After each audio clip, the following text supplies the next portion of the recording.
With the Lucky Land Slots, you can get lucky just about anywhere. This is your captain speaking. We've got clear runway and the weather's fine, but we're just going to circle up here a while and get lucky. No, nothing like that. It's just these cash prizes add up quick. So I suggest you sit back, keep your tray table upright, and start getting lucky. Play for free at LuckyLandSlots.com. Are you feeling lucky? No purchase necessary. Void where prohibited by law. 18 plus terms and conditions apply. See website for details. Who remembers the BJ and Bill show all those years ago on WOLZ? Well, many have said they missed the show, and guess what? They're back! Welcome to the BJ and Bill podcast.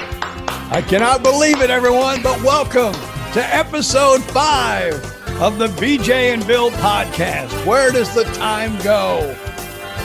Well, it goes the same place it always does, to hell in a handbasket. But here we are, episode 5. You're right. It's more than a month now. This is awesome. Yeah, that's like in the radio business, that's almost like half of a rating book.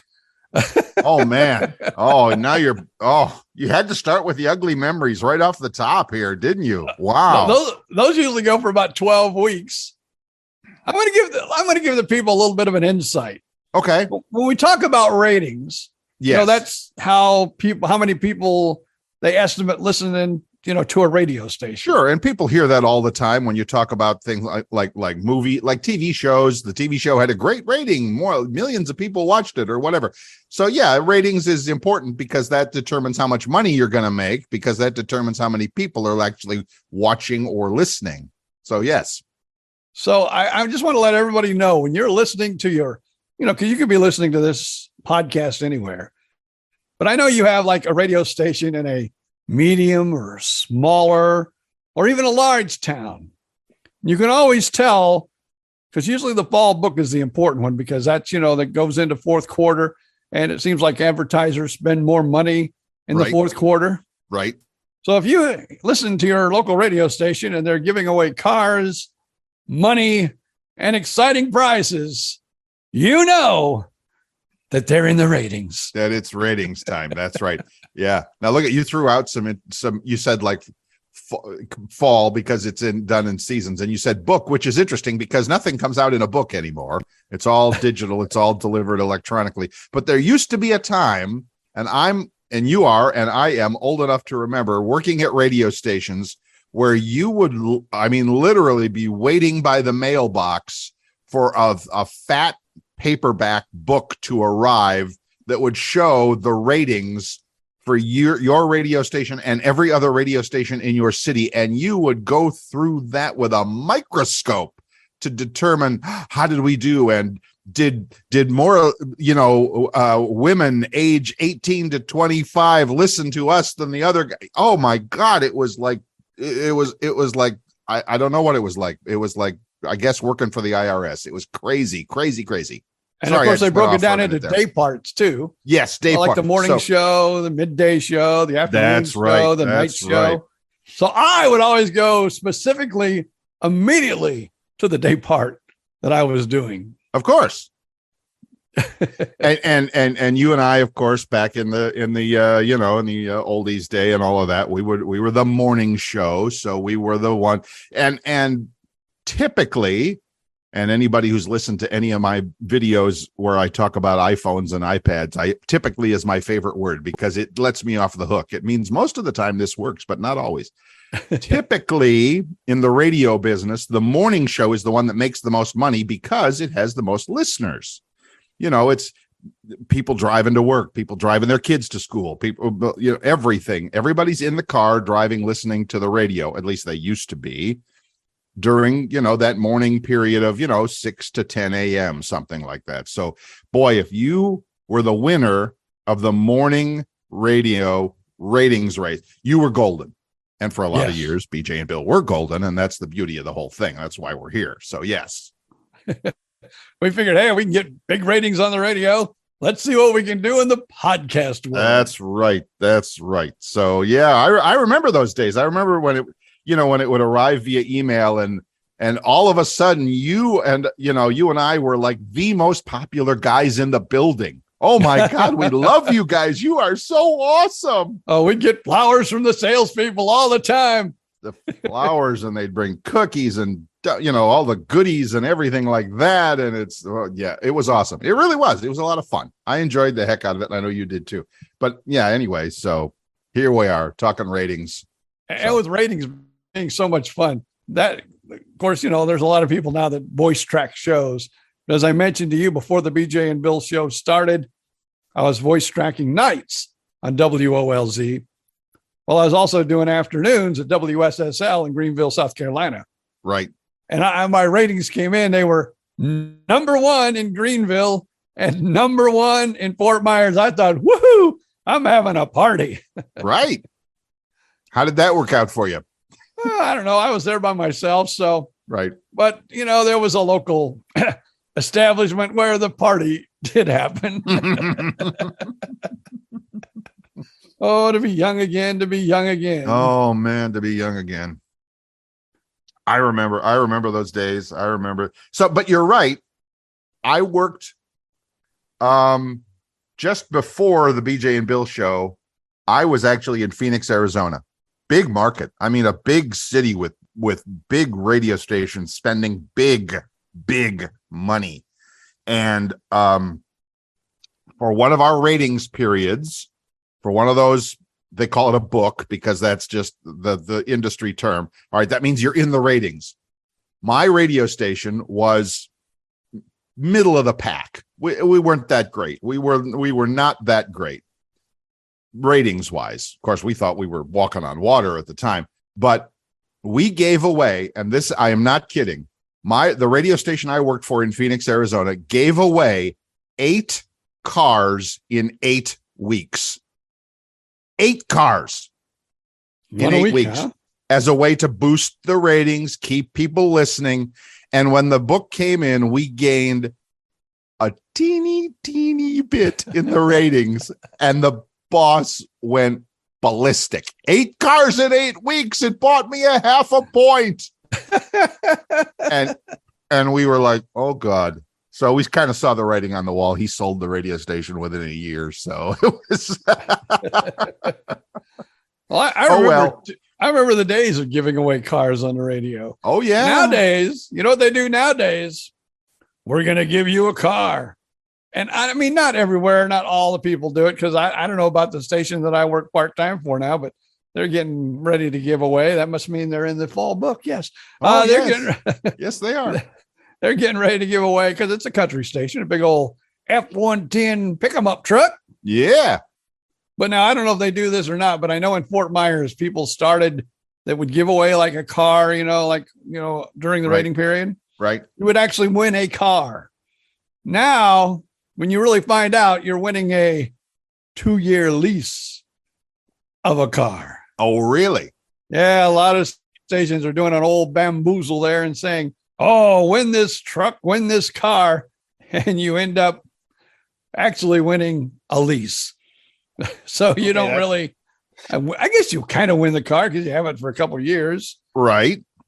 Yeah. Now, but I wonder, you don't own it. You give it back after 2 years. And now I don't know this, but I have, and I will never do it again. I leased a car a couple different times. Right. When you turn it back in, you would think, okay, I paid X amount of dollars every month for 2 years. They always say, well, this little ding is here, that little dang is there. You went over by, 50,000 miles or 10,000 miles. So that's like 13 cents. And you're always, this is just my opinion. Right. In my opinion only. I am not a, what you would call a financial advisor. You do not play one on TV. Yeah. But I would never, ever rent a car again. You mean lease, yeah. as they say. I would love somebody. Maybe we need to have somebody on with us on the show to explain it. I don't know. But that'd be a weird guest, wouldn't it? Buying versus leasing. I went to the, and I go almost every year, the Tampa New Car Show, because I'm a car. I just like cars. I'm not like a mechanic. I don't fix them. I just like cars. Okay. So I'll go to the new car show and walk around and ooh and ah over the new cars. And one of the young sales guys from the local dealership, from a local Mercedes-Benz dealership, high end, and that might make a difference, told me, oh yeah, leasing, the only way to go. And I'm like, okay. And he tried to explain it to me. And of course I was in the fog of, walking around looking and stuff. I don't get it either. I don't. And I had a friend of mine had a similar story to yours where he leased a really nice car for several years and him and family. So it was, there was 2 kids in the back, and you know what that means when it's little kids in the back of a car. And he ended up paying a bucket load of money when the lease was up to get it, like you said, this ding, that scratch, that leather needs repair, whatever. And I thought the same thing you did. I thought, why would you do that? That makes no sense. I don't know. Maybe again, here we are talking about crap we know nothing about and trying to sound like we know something about it. So take that for what it's worth, folks. Well, this conversation leads me into another conversation. Good. And like I said, we don't do political stuff on this show. Mm-mm. We do not do any but this, for some reason, and I don't understand it, but it is a political bomb. But so I hate to almost bring it up. Uh-oh. We're not going to get hate mail. Our first mail is going to be hate mail. Is that what you're saying? Might be. Oh, by God. the way, if you'd like to email BJ and Bill, it's BJ and that's AND Bill podcast @gmail.com. And if you'd like to leave us a comment, expressing your displeasure or thumbs up on Facebook. Yeah, our hopefully Facebook thumbs page up, but yeah. Our Facebook page is exactly the same, BJ and Bill podcast. So just do a search on Facebook, BJ and Bill podcast, and spell out the AND, Bill, Yeah. BJ and Bill podcast on Facebook. So there you go. All right, like so it. politics. All right, it. I'm going to put on my bulletproof vest, and you go ahead. What I am thinking, because we were just talking about cars, my next car, now that, I'm not on the road doing comedy, because that's when I really would put miles on cars. Mm-hmm. I don't even remember the days, even with the BJ and Bill show. I'd leave on a Friday when we got off work, go all the way up to, South Carolina, North Carolina. And then I would, drive back Sunday night or, Sunday and be ready for the show on Monday. Right. So I don't do that kind of stuff anymore. If I do a comedy show, which I haven't even done in 2.5 years, it's within, 50 miles of my home, or I'm not Right. doing Yeah. it. Pretty much golf cart coverage. Yeah. For you. If I Yes. can't take my golf cart. And that's a good example. I love my golf cart. Good. It's electric. Yes. The maintenance on that is almost zip. Right. So, of course, I don't drive thousands of miles, but my next car, I do believe, will be an electric car. Okay. Now, I don't say that's what the world needs to do. So it's, it's not political to me. I mean, whatever, here's my phrase, whatever, blows your boat or whatever. But what is there a different phrase? I think it either blows up your skirt or something. I don't know, but I don't want to get involved in, I don't want to get in more trouble. Okay. But I just, electric car, love it. yeah. And, and it's not, I've told people that I go, oh, you don't want an electric car. There's going to be times that, and they have their, but it's very, because I know the people that tell me not to buy one, right, are very leaning one way politically. Right. And I'm going, I'm not buying this because of political beliefs. Right. To make a statement. I'm buying this because I have a golf cart, very little maintenance. You don't need to worry. You still need to worry about tires and things like that. Right. And of course, I do hear that, maybe after 3 or 4 years, you have to buy a battery. I hope not, because that's like half the price of the car is the battery. Well, I am hearing that argument a lot. Yeah. But I do believe as years go on, right, that price is going to come down. And they will get better at making them that last longer and carry a bigger charge. So the technology will only get better. Yes. Yeah. I can add to that. I mean, I have a very good friend, excuse me, very good friend in not far from our old neighborhood down in Venice, Florida, who has one.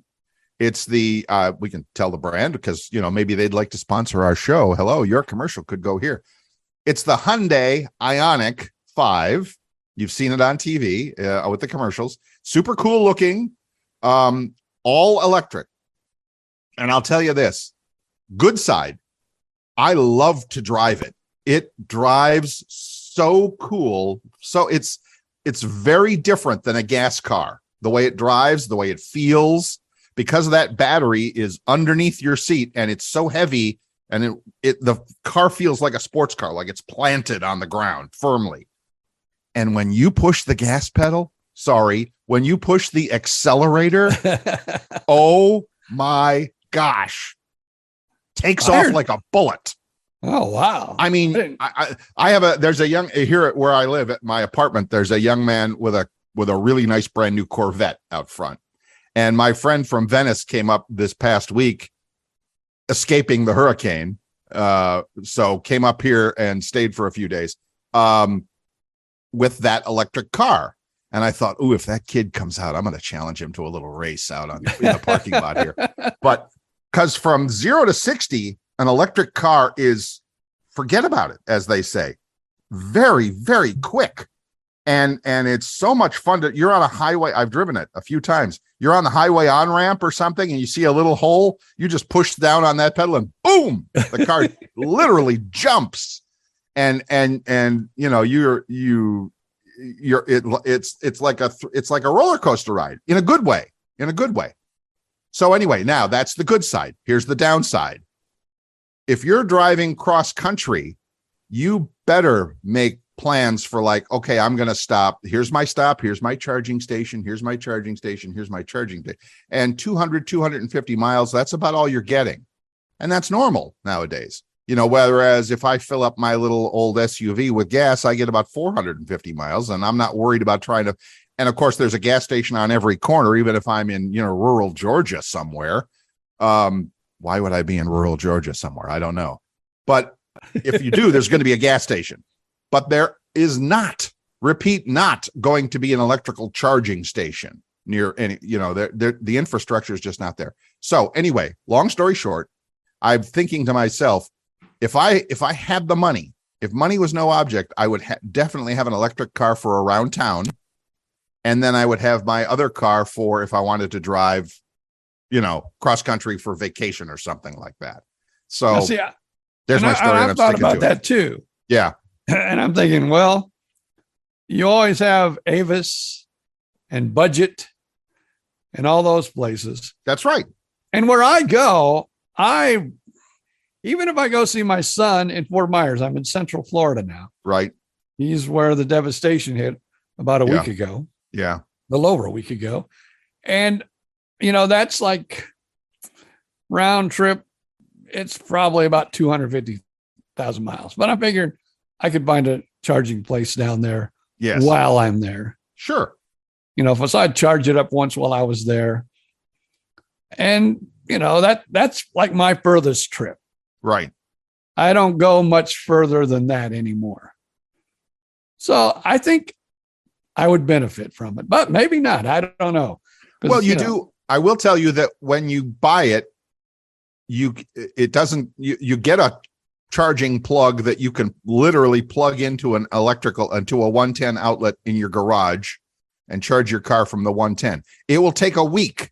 I'm not kidding. It will take 4, 5, 6 days to recharge the car. So you're not going anywhere. I mean, you could, but then they have what they call I think I'm going to get this right. A level 2 charger, which runs on the 220 volt. If you have an electric, clothes dryer, a washer dryer, those run on 220 volts. Your water heater might run on 220 volts. Chances are your house has a 220 volt power coming to it. Okay, cool. Now that's just overnight. Perfect. You drive it during the day. You plug it in when you get it home. It's charged up to 100% when you're ready to go the next day. You are never paying for gasoline, and the electric cost is about a quarter of gas. So it costs you about a quarter to drive $4 gallon of gas. Now it costs you $1 for the same amount of miles. So anyway, I'm going off on this just because my friend has one, and I've been through the journey with them of getting it set up, driving it, and finding out what's the good news, what's the bad news. Where I live here in Gainesville, there's a public charging station literally 5 minutes away. And, they put them in in shopping center parking lots and stuff like that. Now, if you have a Tesla, by the way, Tesla has done a really, really good job of putting charging stations out there. The problem is they're not compatible. So if you have a Tesla, you're not going to a different charging station. Now yeah, go ahead. I was just going to say, as I've done my research, because I have kind of researched a little bit, because I'm interested. Right. Now I'm reading that Tesla is, because I guess it's two different prongs too that you plug into your car. Two different pluggers. Yes. Now the Tesla stations are starting to put dual plugs. Yes. So you can, do A or B or whatever.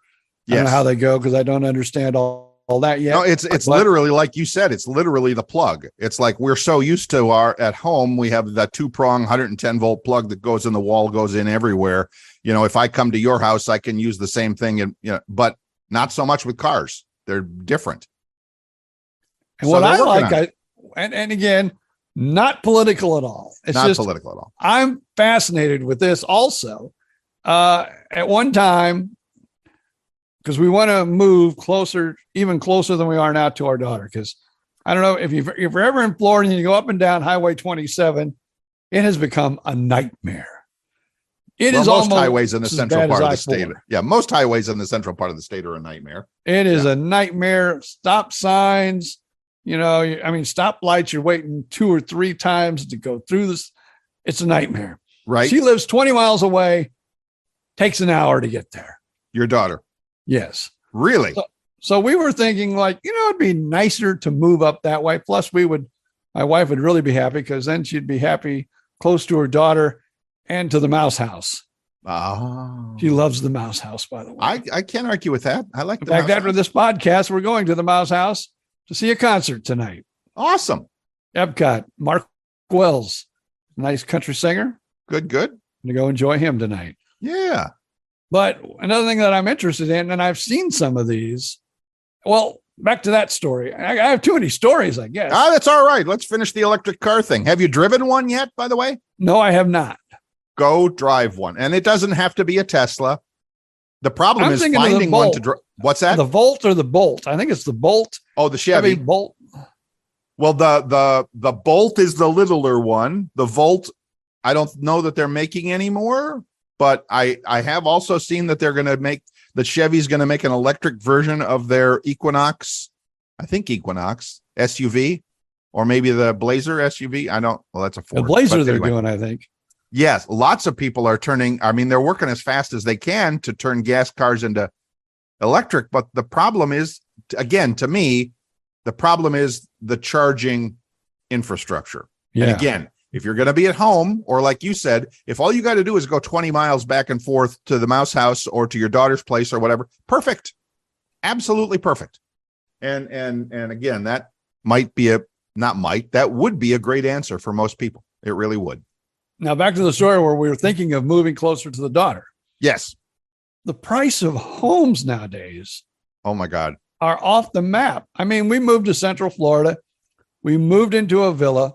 Yep. We sold our home, made a little extra off of that home, obviously, than we had into it. Yeah. So we pretty much paid cash for the villa. So we own it outright. Cool. But the villa is worth probably, and you got to pay realtor fees and things like that. We could probably get about $230,000 for this villa. Okay. Any house or anything else in Central Florida is over $350,000. Yes. So already we're looking at another $120,000, $150,000. Yes. And at our age, do we really want to go in debt? So we were looking, and I knew this would never work because my wife. I know my wife. Yes, I do. But she was actually interested in this for a while. Okay. A fifth wheel. Really? And those things, I'll tell you, they are, if you get the right size fifth wheel, right, they are pretty big. Yes. With more than enough room for me. But she has too much stuff that she would never, ever get into a fifth wheel. If- It would never, ever happen. Ladies and gentlemen, I can tell you from let me give you a little insider tip here. I've been to BJ Odom's homes in the past. To say that they look like a beachside gift shop is a bit of an understatement. They're just, the walls are, and I'm looking at you now. I can see behind you that there is not a free space. There's not a square inch of free space on the wall behind you. And I see the curio cabinet, and I see the stuff on the desk. What is it with you and stuff? It's not me and stuff. It's wife and stuff. Let's get this correct. It's not. I wanted me to and give you an stuff. out before you get into too much trouble. I wanted to give you a little bit of an out. Give me my computer, right? My television. With nowadays, you can. I have because I use these little boxes. I don't know if you've ever seen them or not. It's just like a little square box, right? About two Apple or three TV? times the size of the cell phone. The phone, yeah. And you plug it into a monitor or a television, right? Have a keyboard, have a mouse. So you could even plug this into your home television if you wanted to. Yeah. So I have a little square box. That's I it. have my little square box. That's and it. my Your television computer. that I can see my little square box. Oh, I got to bring this to my microphone. But and a place to stay, a place to sleep. Happy boy. That's a whole nother discussion for a whole nother day, and it's probably a good one about where living and stuff. I mean, you can see behind me that you can see my kitchen. You can see my kitchen because my desk is set up in what normally would be the dining space of a 1-bedroom apartment. It's a big 1-bedroom apartment. It is 920 square feet. It has, I said feet. It has I have a washer and dryer. I am, and people have made fun of me in the past, but I think they're starting to come around. I'm a minimalist. If you go into my 1-bedroom closet, half the rack space is empty. There's nothing hanging there. Well, we have I live with very little stuff. Like you, I have my computer, I have my TV, I have, a couple of pots and pans. That's it. And I'm so happy with it. We have a big old walk-in closet. I'll bet it's stuffed to the gills. I use about, you can't see it, people, but the BJ is making that symbol like when the umpire in football shows that it's 4th down in inches, where he holds his hands together and it's about a nose width apart. That's what BJ is showing you, folks. That's how much closet space he has. I get it. I totally get it. That's how much closet space I use. I totally get it, and I'm totally happy and blessed and whatever with my living situation. And if anybody else would come in here and look at it and they would go, Bill, it's kind of spare, isn't it? Yes, it's exactly the way I like it. Period! Exclamation mark. So yeah. Well, when I worked in Arcadia, we were how far is that from Fort Myers? Less than an hour drive. But I was doing morning, so I didn't want to get there. Had to be there like 5 o'clock in the morning for the farm report. Well, Central Florida has a lot of orange juice, a lot of oranges, citrus fruit, cattle and oranges. God bless them, cattle and oranges. So we had a farm report.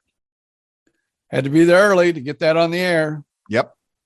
But I had a little camper trailer that I lived in like 3 nights a week. Right. The rest of the time, like, Friday night after work, I would head home. Right. Come back, Sunday night. Right. Probably stay Monday, Tuesday, Wednesday, maybe one night, go home. Yeah. Then come back for another 2 nights. And that was the perfect living. Tiny little man cave out there. But even my little man cave, she had to come and put little woman stuff around it. I guess maybe it's like a dog, when they urinate on something and they want, to make sure that, that's theirs. I think that's why she did it. I'm pretty sure it's a cat, but cat owners will tell us that anyway. Yes, I know the cat pees on something so now that's mine. It might be a dog. I don't know. But yes, I get it's hilarious either way. Now back to where I really wanted to go. Oh, okay. When we were looking at these campers, thinking about yes, camper, fifth wheel, right. There were so many, and almost all of them come with at least a little strip of solar. Oh, right. And some of them come with the complete top solar panels. Right. So you could basically take that almost anywhere in Florida, and it would, if you had the complete package, which that was extra. Usually, they had like 2 little ones on the roof that, hey, you can plug this in, plug in, right. You can plug this in. Right. The air conditioner wouldn't really run off them. No. But there were ones that were like completely covered with solar panels. And they said basically you could run your air conditioner off of that. Really? You could basically live off the grid in one of those fifth wheels with just solar energy. I could do that. Sign me up. I could do that. I am, well, like I said, I've, gone off for the past 10 minutes on my minimalism. And in fact, when I moved here to Gainesville, a couple of friends actually even suggested, hey, why don't you just, get a trailer or get a, something like that where you could live and decide where you wanted to go or move if you wanted to. And I'm like, yeah, that's still in my head. It really is. And then you could move your whole house if you wanted to move. You move your whole house. Now, me and my little Yaris's and my little cars, I would have never been able to pull this big old, because the ones we were looking at could only be pulled by a diesel dually. Right. Because they were big. Right. That's going to cost you $100,000 right there. Yeah. But also when I talked to the people that sold them, they said that you could, and they had numbers and stuff that there's companies that will move them for you. Right. That'll deliver it and set it up. And then you're living there. Yeah. Of course, if you're doing that, why not just a regular mobile home, like a trailer? Well, see, that takes more to move. Yeah. So you still want it to be movable. You still want to move if you still want to be able to move it if you wanted to. Yeah. Cause I thought, might be able to have it pulled to Georgia or Tennessee or something for a few months in the summertime. They bring it back here, but who knows? I don't now. But it's been put to rest that. Yeah, I honestly don't see that happening for the Odom household. I just don't. It just seems a little too, shall we say, a little too different compared to what they've been doing. But she was the one that brought it up first, which really she goes, "Oh, we can get a storage unit for a lot of my stuff. Get rid of, some of this." Of course, she said we get rid of some of the stuff, but I'm making a face how much some would actually be. Yeah, I'm making a face because people, I just don't understand this storage thing, because people put stuff in storage and then 30 years later, their grandkids are going, why the hell did grandma and grandpa save all this crap? Because you never go back. You never go back for it. I tell my wife this. Yeah, I tell my wife this all the time. Yeah. When we pass this world, and of course, everybody does. Yeah. I've already talked to our daughter. I said, what would what do you want when we pass? Nothing. Ask my son, what do you want? Nothing. Nothing. So I'm going, those poor kids are going to have to clean this house out. Yep. I got a story on that. And we will do it after the break. Oh, it's that time already? It is that time already. I know, we've been talking. Now, what's really funny that the company drops commercials throughout the podcast, but I've listened to the last 3 or 4 podcasts we've done. They always put the spot right here where it really goes. Perfect. It's amazing how that works. But it would also work if you would like to have your commercial played there. If we'll take a local, a friendly person of BJ and Bill and gladly put it there for a small fee. Very nominal fee. Even free food would work. Even Amazon gift cards would work at this point. We're not particular. So feel free to get in touch. And by the way, BJ, how would someone reach out to us? Why, they could go to the email, BJ, and make sure you write AND Bill podcast @gmail.com, or just go to our Facebook page, BJ and Bill podcast. Find us all there. It's all right there. Absolutely. And we'll be right back.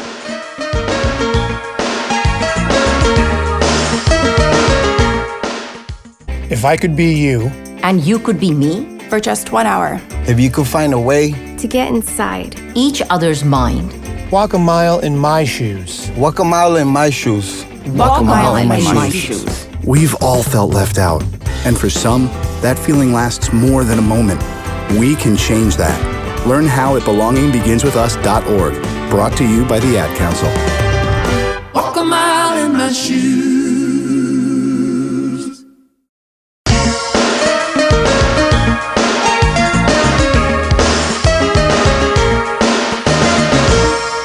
Welcome back to the BJ and Bill podcast. And I put that "and" in there to remind you that if you'd like to reach out and get in touch with us, you can do so. BJ and Bill podcast at gmail.com. Spell out the "and," A-N-D. And the Facebook page is exactly the same. BJ and Bill podcast. Go look for it, like it, share it, thumbs up it, whatever you do to like that sort of thing. And you and I were just talking during the break that we're everywhere now. It's awesome. We're on Spotify. We're on Apple Podcasts. We're all over the place. I'll tell you, that son of mine does amazing things. He's a go-getter. He really is. How did he get that? Where did he get that from? Because I know he didn't get that from his father. You know, let's just say this. I'll tell the story. And this is before the BJ and Bill show also, because I worked at WOLZ where the BJ and Bill show was invented. Mm-hmm. Then I went on to do other things. Mm-hmm. Then, came back, and that's when, the BJ and Bill show began.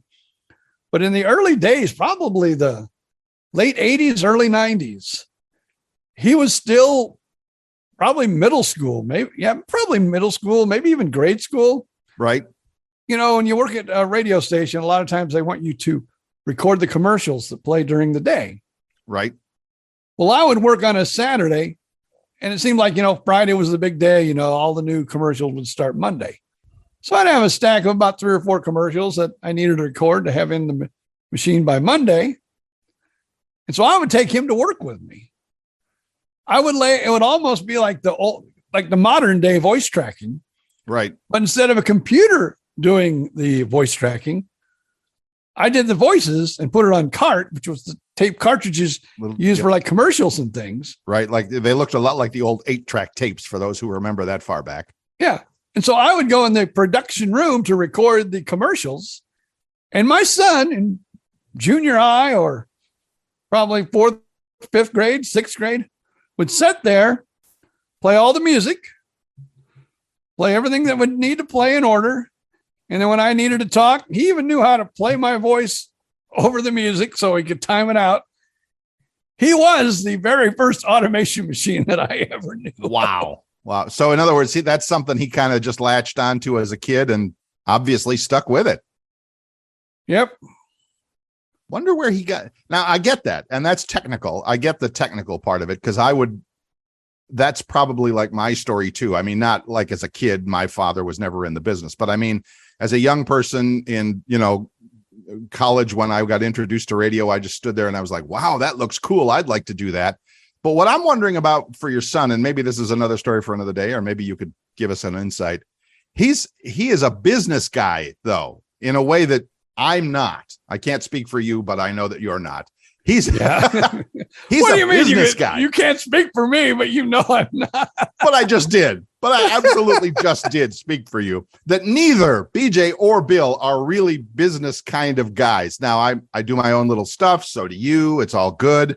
But we're not running big money businesses like the way he is. And where did that come from? Where do you think he got that from? I'm impressed with him too, or I don't know where he got it. Right. Because he didn't get it out of this household or his mother's household back in Indiana. Right. But he's always looking for the next big thing. I love that.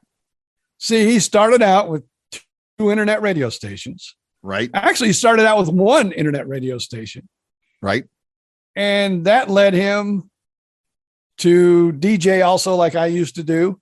Yep. In clubs and bars and weddings and bar mitzvahs and anything else you can imagine. So I'll just tell the story here real quick today. Sure. So my son is DJing in a local bar in Fort Myers, Florida. That's when he had his first internet company, Muddy Country Radio. Right. And he would go to these bars that he was working, but he had it set up so he'd be playing the music that he was playing at the bars, and it was going over the internet. And that was Muddy Country Radio. Plus, then it played regular music during the day. And one night he was at a bar. Hey, we're on Muddy Country Radio. Everybody make some noise. We're coming back. And, like you do if you were doing it on radio. Yep. And this girl comes up to him. Wow, that's pretty cool. You're doing this all on an internet radio station? And he said, yeah. He goes, my boyfriend would love to do something like this. He goes, oh, okay. Well, you can do it, just kind of like casual talk. Right. And they continue to talk a little bit more. So as the conversation went on, he learned that her boyfriend was Shaquille O'Neal. Wow. And so she took this information back to him. He contacted Gentry. They did a little this and that and this and that. Well, I'll just tell the whole story. Sure. Because, he needed equipment and everything else. So yeah, he told Shaquille O'Neal, $100,000. I can build you a radio station. You can do all this stuff. Right. I can run it. I can operate it. And Shaq comes back. I'll try to do a Shaq voice, but I can't. Yeah, nobody does a Shaq voice, but go ahead. You don't get him. Shaq don't pay no money. Shaq brings Shaq. Yeah. That's what Shaq brings to a business. Right. You bring Shaq. So Gentry said, oh, I ain't going to have enough money to do this right. So he found a couple investors. They invested in the thing. He got with Shaquille. Shaquille was on board. And everything's running smooth with the two radio stations. He goes, let's try podcast. So he started his little podcast business. And now he actually produces probably a dozen podcasts. And we're one of them that we kind of produce, but he puts it, on his platform. Right. And now he's working on a new project where he's doing, what do they call that? NFTs, non-fungible token? Huh? Are you talking crypto? Are you talking NFTs? Oh, no, music. Oh. Well, music can be an NFT, but go ahead. I'm not. Well, all right. What he's going to do is have people that need to have music that's not copyrighted, so you don't have to pay.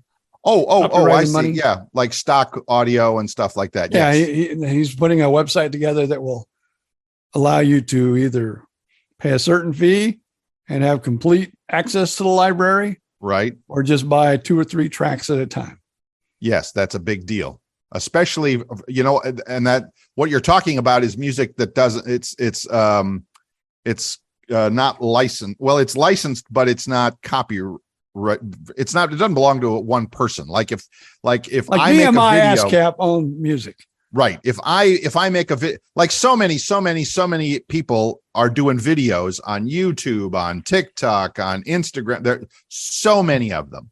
And if I was to take like a popular song from the radio nowadays and use it in the background, I would have to pay for that. And it would just make it impossible, the paperwork and the money and all. It's a nightmare and you can't do it.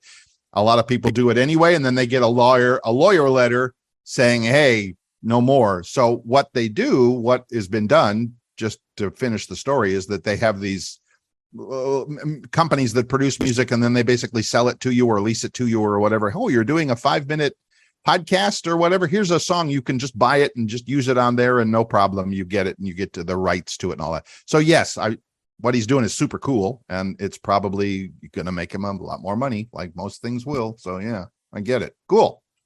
So who knows what he'll look for after he gets that done, but he just keeps looking for the next thing, just in case. Big thing. He always says you ride the ride for as long as it'll go, but you always need something to fall back on. Because that ride's not going to last forever. And that BJ and Bill show that was bringing in all that cash for you and I, that didn't last for either, because one of us had to get a freaking heart transplant and ruin the whole damn thing. I know, man. What's that all about? If the guy hadn't needed a whole damn brand new heart, we'd have still been on the air. Well, no, we wouldn't have been. But who knows how long it would have lasted. And I hate to bring up this story but remember, they did talk about us, because this is something Clear Channel is doing. You got the Bobby Bones show, which is like on every one of the country radio stations that iHeart owns practically. Right. And they were actually talking about the BJ and Bill show being a flagship station for all the iHeart oldies stations. Yeah. Yeah. But that would have been amazing. The story was some idiot had to get a heart transplant and ruin the whole damn thing. Yeah. Hey, you're still alive and mostly kicking at this point, so it's okay. It's all good.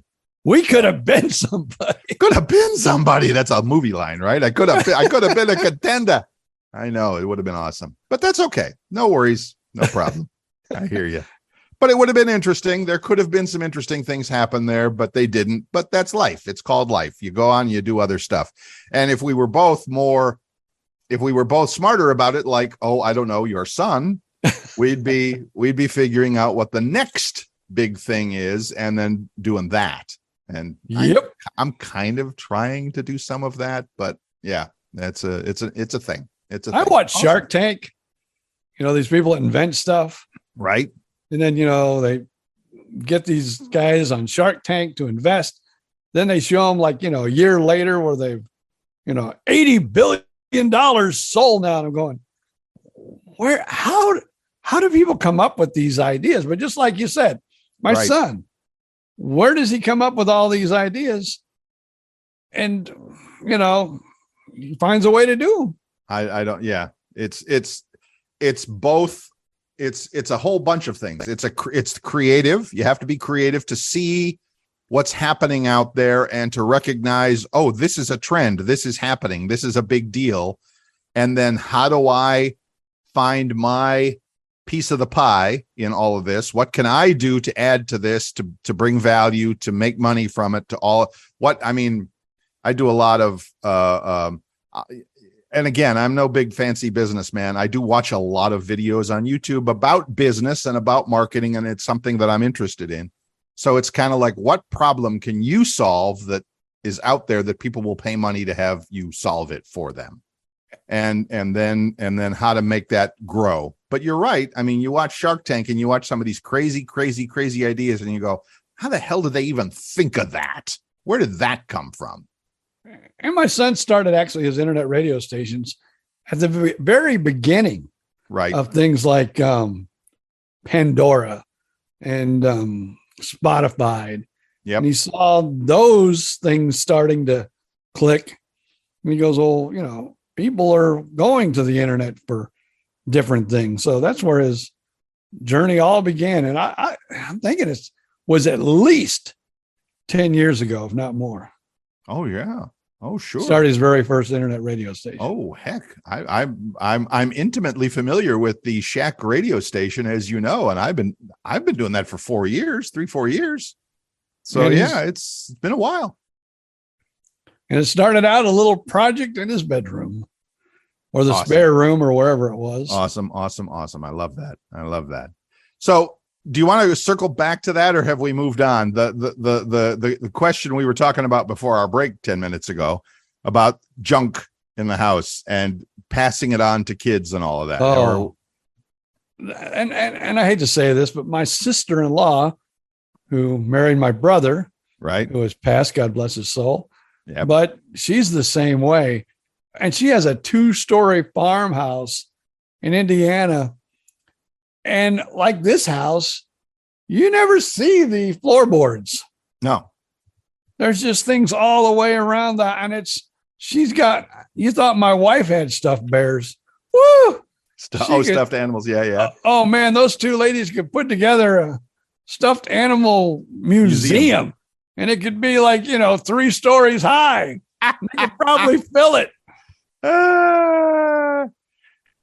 And the point to all of this, if there was a point to back up, the point to all of this is what's going to happen to all this stuff. And I use the nice word instead of the other SH word, all this stuff when we are no longer here to care for it and to organize it.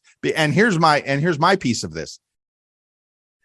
5 years ago, my mother passed, and being the only remaining family member, I had the job of going to Cleveland and finishing the affairs of, my mother and all of that. And she had a 3-bedroom house. I'm not going to say it's as bad as the BJ Odom household, but it was pretty darn close. And of course, in her old age, I mean, she was almost 90 when she passed. She was not a housekeeper by any stretch of the imagination. So the place was literally a wreck. And I had that job, me and a friend who thankfully came up and helped me with it. We got, God bless my real estate agent, because I put the house up for sale. He moved mountains. And one of the mountains that he moved was he brought one of his wrecking companies in and had it's a dumpster, but it's an industrial sized, fits on the back of a railroad car, 30-yard dumpster. 30 yard means its capacity at 30 square yards of crap, and stop. Me and my friend, and it sat in the driveway of my mother's house, and my friend and I emptied the house to the best of our knowledge, to the best of our physical abilities, which wasn't much, filled that dumpster to overflowing, and barely got half the house emptied, barely half. And that led me to basically walking away from it and selling the house as is, quote unquote. So I probably got a lot less money for it when it sold, and it was probably needed a ton of work. And I've since seen the house again. And yes, whoever took it did a wonderful job of remodeling and rebuilding. And they got it for a steal. So they probably invested $20,000, $30,000, $40,000 in it. And now the house is back up to what it's worth in that neighborhood, which is probably, like you said, $300,000. I don't know. But it was just a personal example of what's going to happen with all this crap when we go, because like you said, your kids don't want it, and I don't, thankfully, I mean, for better or for worse, I don't have any kids, but I don't have anything to leave them. I'll leave them memories. I'll leave them photographs. I'll leave them maybe a little bit of money. Who knows? But what are we doing to the future? And where's all this stuff going to go? I don't know. I don't get it. I don't understand it. Rant over. Thank you for listening, everybody. See, we went through that with my in-laws when they passed. Yeah. And my wife even said, "Oh my gosh, my mom has so much stuff. What are we going to do with it?" They sold some of it. They threw some of it out. Right. It's just, and she was overwhelmed. And she has even said, "I don't want my children to go through this." And I'm going, well, then you better start now, or they're going to be going through this. Better start a little house cleaning right now. Well, you know my health problems. Yep. And probably the wife will live long after I am gone. But life, like you said, you don't know what tomorrow will bring. That's correct. And I've told my wife, if for some strange, unforsaken reason you go before me, I'm going to open the door and say, we're having a giant sale. Whatever you want, it's yours. Make me an offer. Right. And, first I'd let the kids in. Right. Have my son come in, have my daughter come in, take whatever you want. And then maybe each take 2 or 3 things. Here, take this too. No, I don't want it. Take it anyway. and I would just say, whatever you want, it's yours. Right. And I would live in that little camper. Right. And that would be it. In fact, I don't know if you've been to my son's house, but and now he's worried because he's thinking I may be talking the truth. And I told him, I said, I'd get rid of all this stuff. I'd get a little camper and I'd put it in your backyard. Well, you can do that. Now that the hurricane has passed, he could probably clean you out a spot. So there you go. But yeah, that is hilarious. That's crazy talk. I mean, but yes. So to put a bow on all of this, maybe you want to think, and now when I say you, I mean all of us out there, everybody. Maybe you want to think about what you're going to leave. I mean, really, physically, stuff you are going to leave behind when you are no longer in this world, and your kids or your family or somebody else is going to have to take care of in some way. even if it's just clean out your doggone house and throw it all away, because that's probably what's going to happen to most of it anyway. I mean, it just is. Sorry. The things that you treasure. And I had that going through my mother's house. She had boxes of photos like most folks do. I mean, of that age.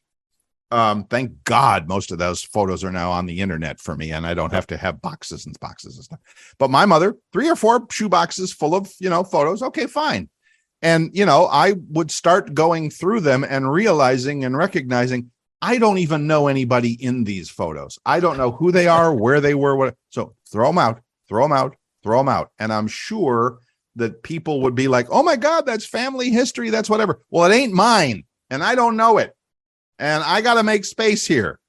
So thanks, but it's going to the trash. Judy was boring. Hello. Then Judy discovered ChumbaCasino.com. It's my little escape. Now Judy's the life of the party. Oh, baby, mama's bringing home the bacon. Whoa, take it easy, Judy. The Chumba life is for everybody. So go to ChumbaCasino.com and play over 100 casino-style games. Join today and play for free for your chance to redeem some serious prizes. ChumbaCasino.com. No purchase necessary. Void where prohibited by law. 18+ terms and conditions apply. See website for details. That's another subject for another show. Yes, it is. My son, I mean, not my son, my cousin is into this what is it? Ancestry. Where you learn, great grandparents and where you came from. He is really into that. And that's cool. Some people are into that. I understand it. It's cool. I mean, did he find out anything interesting? Not that I know of, but it's not like I'm like, hey, what'd you learn today? Hey, what else do you know? He starts telling me a little bit of it, and I love my cousin to death, but it kind of goes in one ear and okay. Goes out the other one. But and I'm sorry, but I don't really care. I don't either. Well, my great, maybe I should. Maybe it's wrong that I don't, but I don't. What good is it going to do me? Right. Do I really care if my great grandkid knows who the heck I am? He was a famous radio morning guy. Yeah. And then all your great grandkids go, that's cool. What's radio? What did that mean? You might as well have been a guy that, made horseshoes or something. Well, not that that's not a good skill, but I'm saying, there are some things that just come in that are going to go out of style over the years. And it's like radio. What was that? Well, never mind. I get it. I do. I get it. I understand. So what's the lesson of all this? What is the lesson? And I might just be a little more mindful. Be a little more mindful of what you're going to do with your stuff, with yourself, with your belongings, with your family, with whatever. Just don't leave it to chance. I don't know. I'm just wondering if I want my wife to listen to the episode 5 or not. Maybe not. Maybe not.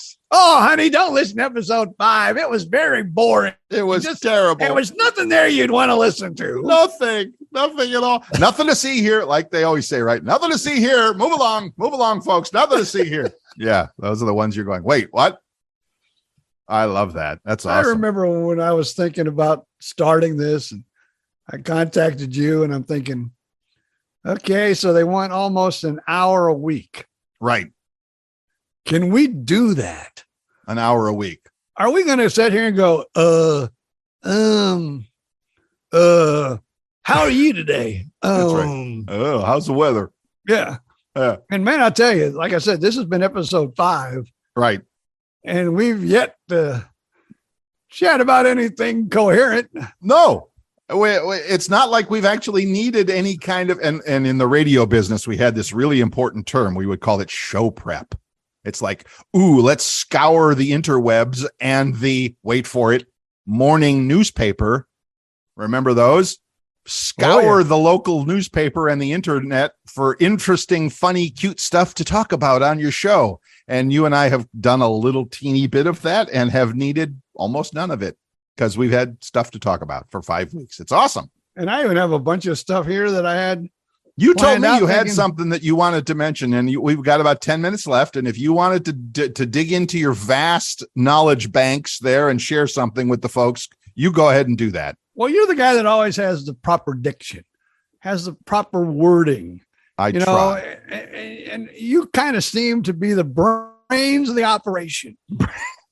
That's a scary thought, but you might be right. So I thought I would do a little history lesson today. A history lesson. All right. Are you ready for I a love history lesson? I was a history minor in college a million years Oh, ago. great. Now you're probably going to fact check all this. No, I don't care. No, I fact check this. I worked hard on this lesson today. All right, folks. Ladies and gentlemen, class is in session. Here is Professor Odom. It was the early 1800s, and the first toilet was invented. First toilet. Yeah, the first toilet was basically digging a hole, doing your thing, and covering it up. Wasn't until the late 80s that the toilet seat was invented. 1880s. Yeah, that was the late 1880s. They'd put like a hole, a toilet seat. But they'd have a seat on top of the hole. Okay. And in 1941, the earliest soft toilet seat was patented. Gotcha. Now here's the kicker. Okay. So since 1941, man has been hearing the words, "Don't forget to put the seat down." And that is my lesson for the day.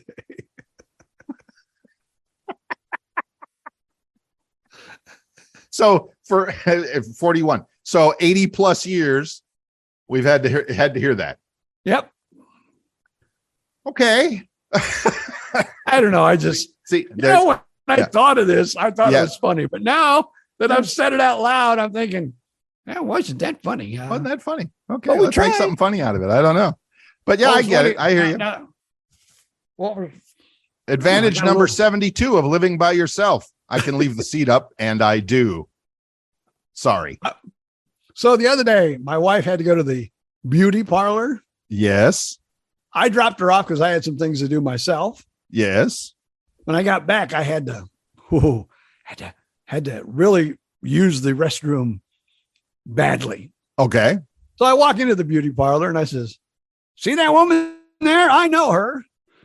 Do you have a restroom?" And they go, "Yeah, right in here." So I went in there and I did my little thing. Right. When I came out, I said, "By the way, I put the seat down because I know this was a woman's establishment and you'll all be happy." And I walked out the door. So many possibilities come to mind from such a simple story. It's like, do we have to do that anymore in the age of non-gender biased bathrooms or what? I don't know. I don't care. And I don't want to get hate mail, so I don't really care. Thank you for putting the seat down, BJ. On behalf of all your brothers, all the men out here who know and have heard the complaints of that, I thank you for putting the seat back down. I'm just going to leave it at that. I'm finally trained. Yep. Okay. I guess I better push this seat down. Yeah. And that's all right. And you're in a house with another person and you want to try and be relatively, cool about it. So you make a few things happen that maybe you wouldn't have otherwise. Especially in the middle of the night. What? Especially after, you go in the middle of the night. Yes. Like around 1 or 2 o'clock in the morning. Yes. But then like 4 o'clock, maybe someone else has to go in the household. Oh. And you hear, "Woo!" You go, "Okay. I forgot to put this. I forgot something."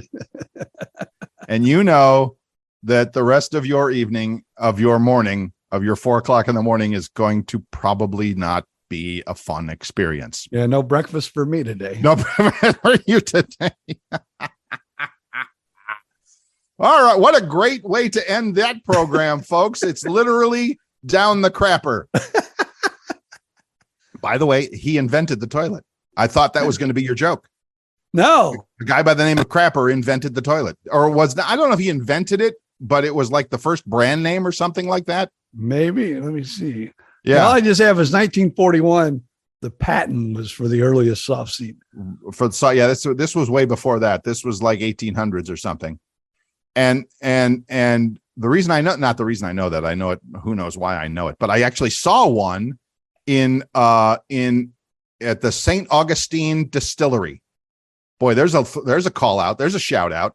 I was in St. Augustine doing the tourist thing last month, and there's a really, really nice little distillery where they make some really awesome bourbon. And they have one in the bathroom. They have a real live, it even has the stamped on it in like wrought iron crapper or something like that. It's kind of funny, but whatever. I'm beginning to wonder, maybe that's how bourbon is made. Now I'm a little nervous next time I take a sip of bourbon. Yeah. All right. Let that marinate for a week. All right, folks. Jeez, whiz. Before we go, if you would like to get in touch, please feel free to reach out. Please, in fact, if you have memories, if you have stories, if you have something you'd like to share, we would love to hear it at BJ and Bill Podcast. It's all one word, no spaces, and it's spell out the AND in the middle. BJ and Bill Podcast at gmail.com, or go to our Facebook page, same exact name, BJ and Bill Podcast, and leave your comments there, whatever they may be. And awesome. please, the old like button, hit the share button. And of course, that's where you can find each and every episode. We'll upload it right there on that page. As well as they say in the business, wherever you get your podcasts, we're out there. That's going to do it for this week. Join us again next week. Just, yes, right? You're all good? I'm ready. I'm heading to Epcot. That's right. The Mouse House. You'll tell us all about that next week. But for now, here's BJ Odom to say, see ya! Okay, round two. Name something that's not boring. A laundry? Ooh, a book club. Computer solitaire, huh? Ah, oh, sorry. We were looking for Chumba Casino. That's right. ChumbaCasino.com has over 100 casino-style games. Join today and play for free for your chance to redeem some serious prizes. ChumbaCasino.com. No purchase necessary. Void where prohibited by law. 18+ terms and conditions apply. See website for details.